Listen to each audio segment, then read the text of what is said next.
The title of this study is Demonstration. It's titled such because the two characters in our story, Lucifer, now Satan, and Jesus, have to demonstrate who is worthy to receive our worship. Now we know that the war was over worship and who's worthy to receive it. Now Lucifer is the anointed cherub that covereth, who was upon the holy mountain of God, Ezekiel 28:14, and he said, I will ascend above the heights of the clouds. I will be like the Most High. He wanted the worship only due to God, the Creator.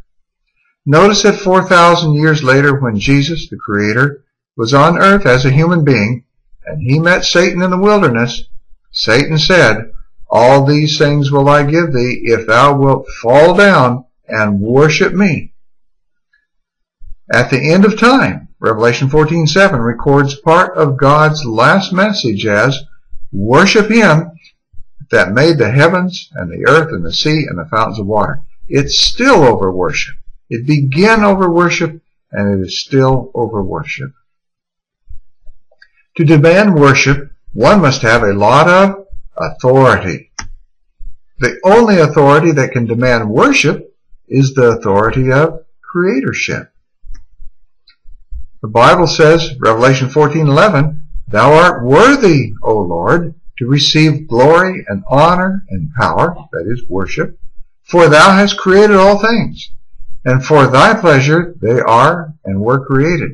And Psalms 148 verse 5 says, Let them praise the name of the Lord, for he commanded, and they were created.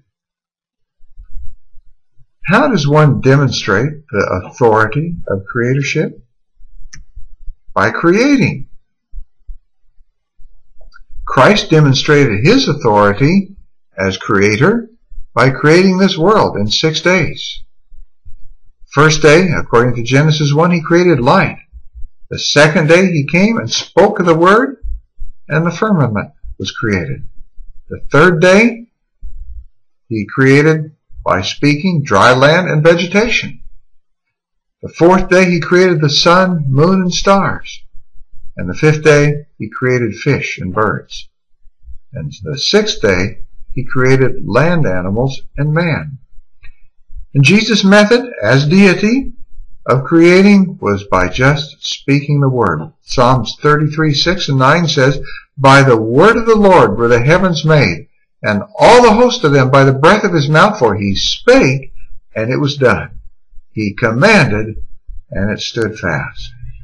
So Christ demonstrated his authority as creator by coming down here and very obviously, by speaking his word, created this world and all that's in it.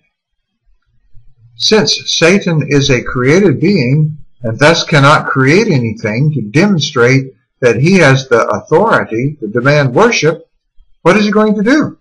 Give up? What are his options? That will be the topic in a further study in the future. Now, the question for us today is, do you believe Christ has the authority to demand our worship because he is the Creator?